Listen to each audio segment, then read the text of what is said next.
Sabi ng mga binaha nating kababayan sa Cebu kamakailan, first time nila itong naranasan. Gaano ba karami ang ulan na ibinuhos ni Bagyong Tino sa kanilang lugar? Panoorin natin ang mga naging karanasan ng ating mga kababayan sa Cebu at kung ano ang mga pwede nating gawin sa mga ganitong sitwasyon.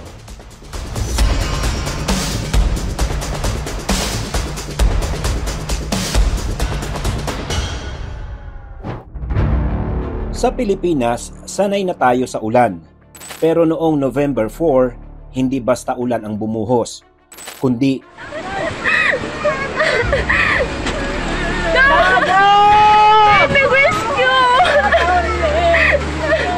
isang unos na ibinuhos sa isang araw.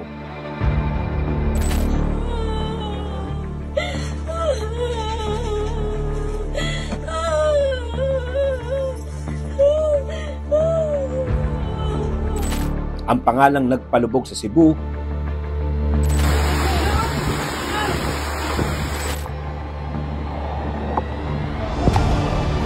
Gago, mama, gagalagiyo ka, ma. Mama, gagalagiyo ka. Mama. Bagyong Tino. Naanod ka? Pati yung pamilya ko. Isang bagyo na hindi man kasing lakas ni Yolanda sa hangin. Pero mas mabigat ang ulan. At para sa iba ay mas mapanira.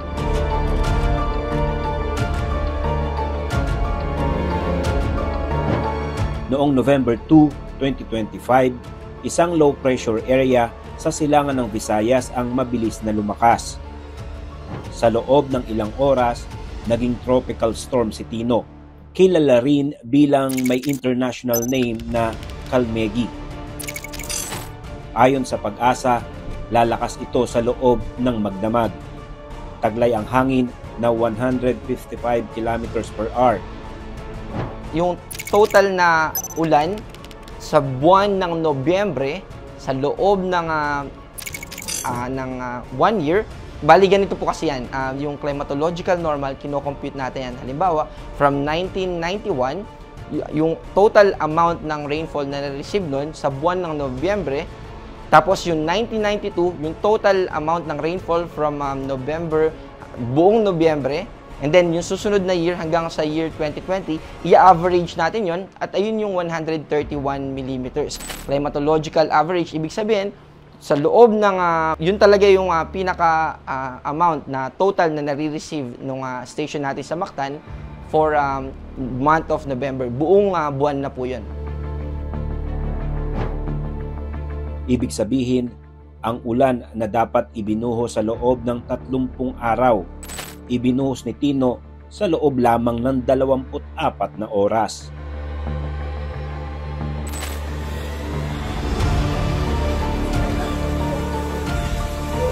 Grabe.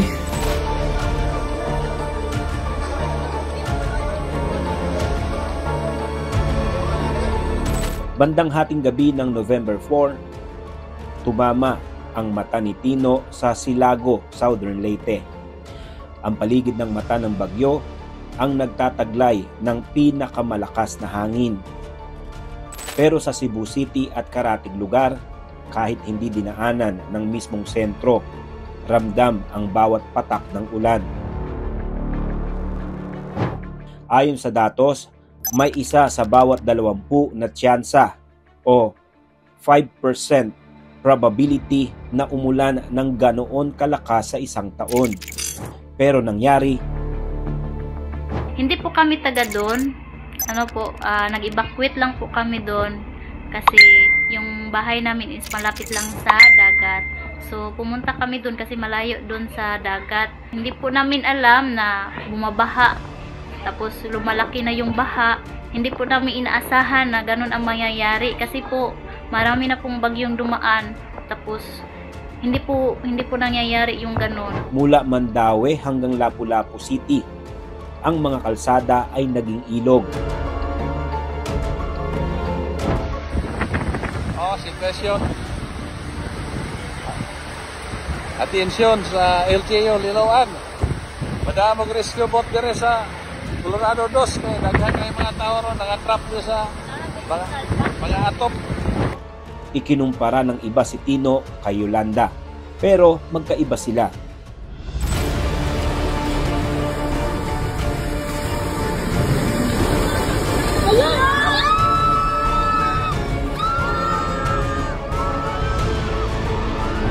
In terms of track muna, yung kay Yolanda, nasa northernmost part ito, sa Daan Bantayan. Yun yung location at yun yung pinaka-northern part ng mainland Cebu. Doon dumaan itong si Yolanda. Pero ito namang si Tino, nasa bandang central part ito, mababa. At kung i-compare natin yung rainfall, nung passage ni Yolanda dito sa Cebu ay relatively less than 100.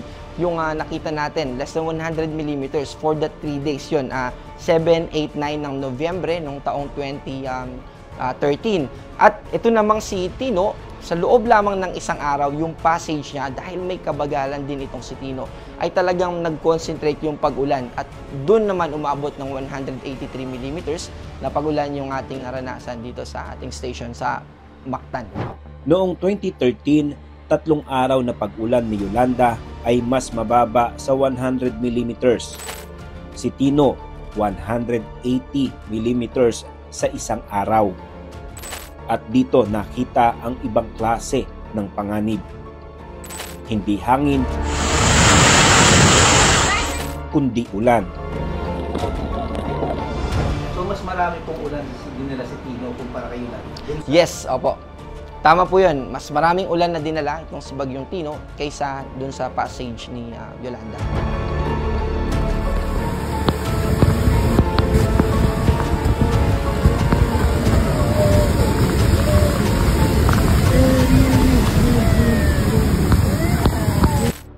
Ang tubig na unti-unting umaakyat. Sa loob lang ng ilang oras, ang mga kalsada ng Cebu City ay nagmistulang dagat ng putik. Inanod ang mga sasakyan. Nalubog ang mga bahay. May mga pamilyang natrap sa loob ng tahanan.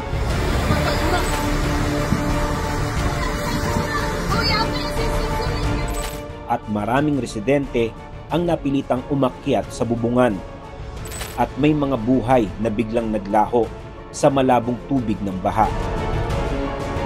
Oo, si Brisa John Espra. Ako na lang nakabilin. Ako tulong ka anak, nakarot ka batay. Wala pa makita akong bana namatay sa akong mama o papa sa namatay. Wala pa pamilya. Ako isuo namatay sa Si Maymay yung asawa niya? Oo, yung asawa. Ako ako na lang dyan. Naanod ko. May gali na sangit sa gapnod. Wala pa dyan makita ng mga anak. Masay nga ni mo? Ako dahil si Nonyel Arabis, missing sa dakong usa ka anak, usa ka asawa. Oo. Wala mo yung mada, naano din sa baha. 6:20 ng umaga ng araw na iyon, buong akala ni Aliyah Pablo na normal na pagbahalang ang kanilang nararanasan. Ilang minuto lang ang lumipas. Ito ang eksena. Ang pamilya ni Aliyah na natrap sa rumaragasang baha. Nang nakita ni Justin Ray Tejada at kanyang kapatid ang sitwasyon nila Aliyah, nilangoy nila ang malakas na agos upang marating ang pamilya ni Aliyah. Sa mga sandaling iyon, walang takot, walang pagdadalawang isip, tanging layunin lang nila ang makapagligtas ng buhay. Hindi pa natapos kina Aliyah ang ginawang pagtulong ni Justin, pati ang mga matatandang natrap sa kabilang bahay, iniligtas ni Justin. Pagkatapos dumaan ng bagyo, iniwan ni Tino ang ilang bahagi ng mga bayan na tila naglaho sa isang iglap.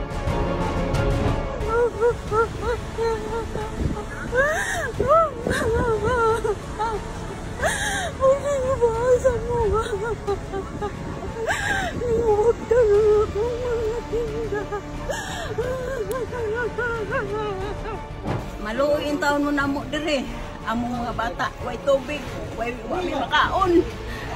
Among bay, among mga butang hurot yun. Maluoy na mo naman, mga senior pa yun ang naasin ng puyo. Paalala po sa ating mga kababayan, manatili po tayo na updated at huwag po natin baliwalain yung mga warnings and issuances na pinapalabas ng Pag-asa at yung mga related agency natin. At ganoon din naman yung pagsunod natin. Kapag sinabi po ng mga LGUs natin na lumikas na tayo, yung mga local DRRM officers natin na sinabi na lumikas na tayo, sumunod po tayo. After all, ang gusto po natin ay kaya tayo nagbababala din, ay nagbibigay ng mga warnings ay para mabawasan yung mga damages na posible natin na ma-encounter, lalo na sa ating property at ganoon din naman sa ating mga buhay. Marami sa ating mga kababayan sa Cebu ang natrap sa loob ng kanilang mga bahay dahil sa mataas na tubig baha at pinili na lang nilang umakyat sa kanilang mga bubungan. Ano ba mga pwede nating gawin upang tayo ay maging ligtas kung sakaling tayo ay matrap sa isang mataas na baha?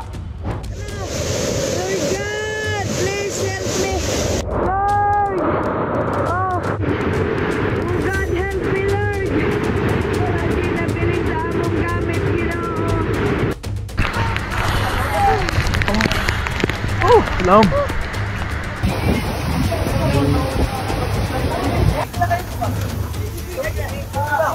Sa mga ganitong worst case na senaryo at tayo ay wala ng ibang lugar na kung saan tayo pwedeng magpunta kung hindi doon sa ating pong mga bubungan at antayin natin na humupa yung mga baha, ano yung mga pwede natin na magawa. Unang-una, tayo ay manatiling kalmado. Katulad ng parati nating sinasabi sa anumang emergency, sa anumang sakuna na ating may encounter, napaka-importante ng presence of mind dahil doon manggagaling yung ating proper na decision making. Pangalawa, importante din yung tinatawag natin na thermoregulation. Ano po ba itong thermoregulation na ito? Ito yung panatilihin natin yung init na temperatura ng ating pong katawan. Bakit?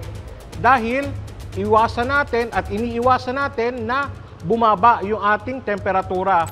O sa medical, ito yung tinatawag natin na hypothermia. Bakit? Dahil ang hypothermia ay pwedeng mag-cause ng kamatayan sa atin. Kailan? Sa mga disasters ay meron tayong tinatawag na rule of 3. Ano to?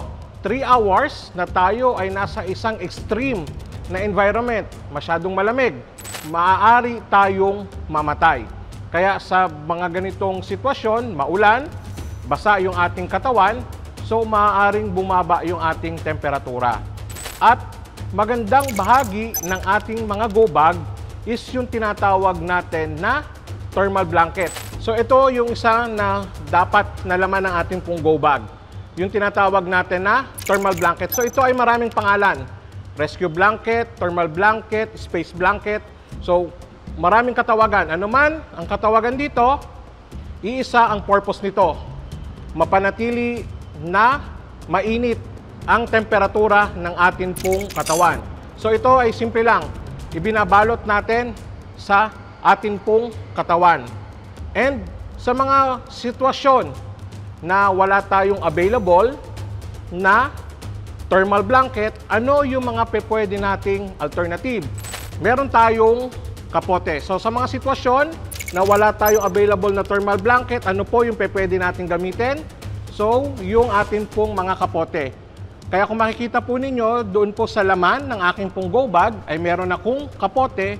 So hindi lang siya para sa ulan, hindi ako mababasa. Kung hindi, malaking tulong din po ito para mapanatili ko yung temperatura ng akin pong katawan. So kung wala naman po tayong kapote, wala tayong thermal blanket at ang meron na lang tayo is yung atin pong mga payong, so maaari din po natin itong gamitin. Paano po? So maaari po natin ito ipangsanggala sa ulan at dun po sa hangin.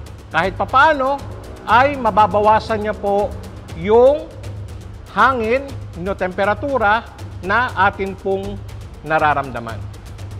At muli po ang ating pong paalala sa mga ganitong klaseng sitwasyon, hanggat maaari ay iwasan po natin na tayo po ay lumusong or tayo po ay lumangoy. Ito po ay lubhang napakadelikado. Bakit po? Dahil yung mga ganitong klaseng pagbaha, ito po ay may kasamang agos. Maaari po tayong tangayin. Pangalawa, yung mga debris na pwede pong makasugat sa atin. At ang worst po dito, yung mga debris na ito ay pwede pong mag-cause sa atin po ng pagkalunod. Dahil pwedeng ito po ay humampas sa atin at mawalan tayo ng malay. Kaya po hanggat maaari ay wag na wag po tayong lalangoy o lulusong sa mga ganitong klase ng sitwasyon. Ang pinaka-the best na pwede po natin gawin ay manatili lamang po tayo kung saan po tayo naroon at antayin po natin na humupa po ang pagbaha. Malaking bagay po sa amin ang pagtawag ninyo ng tulong sa pamamagitan ng pagtawag sa aming emergency hotline. Narito ang iba't ibang pagresponde ng aming mga kasama sa UNTV News and Rescue sa iba't ibang panig ng ating bansa.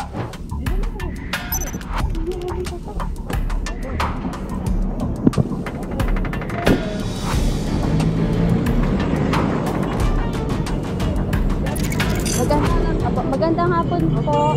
Ako nga po pala si Nicole Democristo po from UNTV News and Rescue po. Maaari po ba namin kayong tulungan, sir? Ano po nangyari po sa inyo, sir?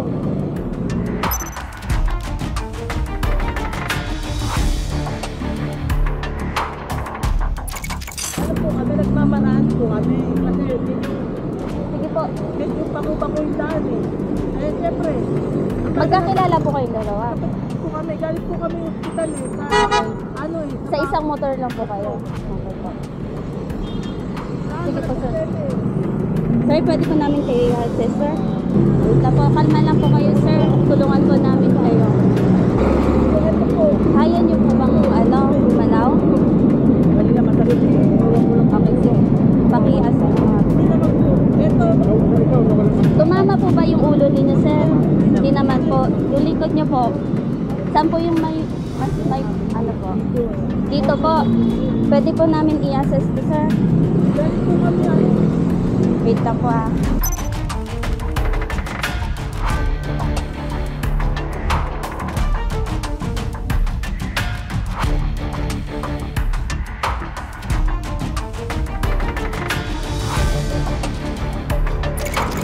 Tignan ko lang, sir, ha? Dito po masakit po dito, sir. May gagalaw niyo po. May aangat niyo po. Hindi. Pero ngayon, naman tumayo. medyo okay po siya. Tignan po namin, sir, ha? Pero kapatid ko, kapatid ko, naalala ko na lang eh. Okay lang. Sila nang bahala. Tara, patayo na kita. Kaya ko, dali ako tayo eh. Bilisan kami mga kanil. Ako nang bahala, sir. Kunin ko po, sir, ha? Oo, sige, sila nang bahala doon, ha? Kaya mo itaas. Tayo ka. Sige, tayo. Kaya niya po. Tayo. Masakit po. Ha? Alalay lang po, sir, para ma-assess po namin yung ano namin. Tabi lang natin ito, ha? Tabi lang. May gagalaw niyo po ba? Bahala doon, ha? May aangat. Tabi lang tayo. Nakakatayo pa? Kaya niyo po? Makakatayo po kayo? Sige, kaya mo sa potential doon. Kaya po. Wala. Masakit po? Wala po. Wala po. Wala. Dito lang. Dito po? Pwede po namin may ano tingnan, sir? Ay, may ano po siya. Okay.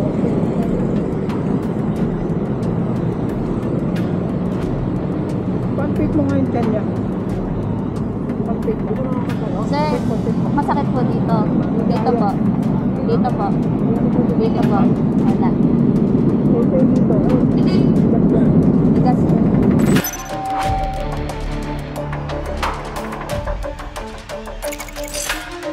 Kaya niyo po ba tumayo? Hindi ko pa alam. Hindi ko ba.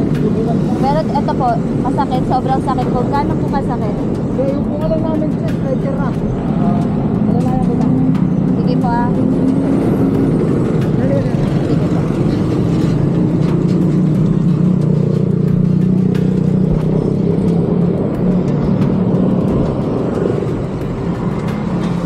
Sir, paano? Masakit sa ulo ha? Wala, ito. Teka. Masakit yung bayo. Sa after wala. Ano, kaya na?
ang motor mo?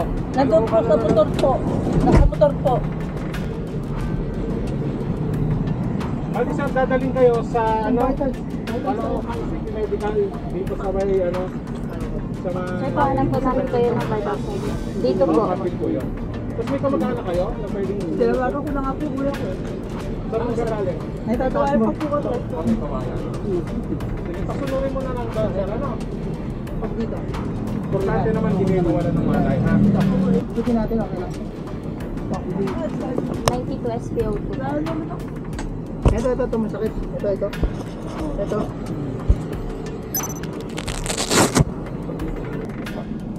Relax lang po kayo. Hello? Hello?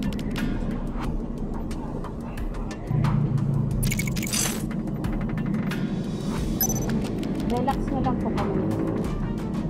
Tingnan ko na po, doon.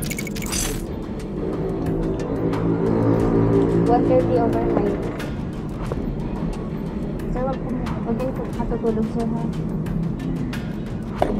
Tingin nga din po ng Sige na, maya na. COVID.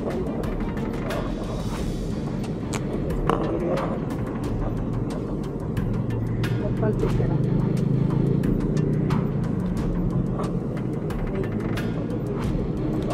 Pero dito, sir, masakit. Wala naman daw. Sir, maglalagay po ako ng Wala kayong allergy? Wala pa kayong allergy. Paano medyo, ito lang dalawa. Ako yung driver. Masakit po dito sir. Dito po. Nandun po yan. Dito po. Wala. Dito po. Wala po. Dito po. May masakit po dito.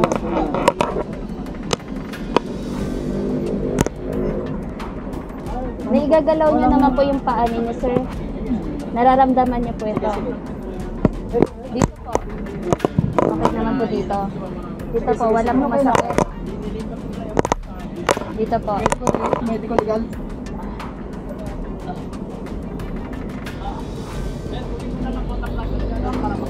Naigagalaw niyo po yung kaliwa niyo pong paa. Okay po.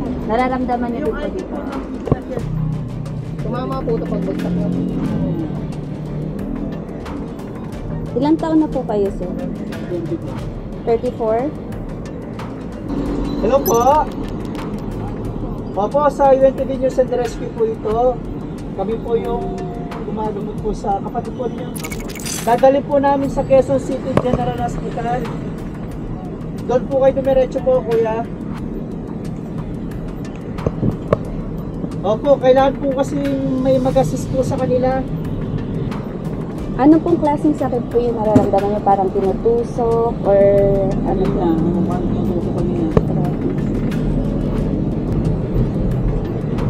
Hindi naman po siya parang lumalatay. Dito lang po mismo sa part na to. Diyan lang.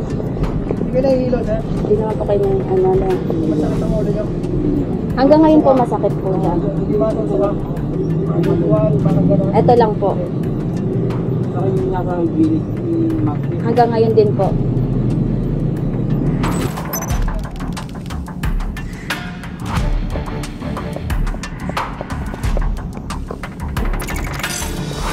Sana po ay may natutunan kayo sa episode ngayon ng Lifesaver. Lalo na po ngayong panahon ng tagbagyo. Meron pong mga bagyo na malalakas na nakakaapekto po sa ating mga kababayan. Napakahalaga po ng paghahanda, pakikinig sa abiso ng ating mga nasa gobyerno. At syempre, lalong-lalo na po ang panalangin sa ating poong may kapal upang tayo po ay maging ligtas. Hanggang sa susunod na linggo po, samahan ninyo kaming uling matuto ng iba't ibang first aid at iba't ibang disaster preparedness. Dito lang sa Lifesaver. Ako po si Benedict Galasan. Magandang umaga.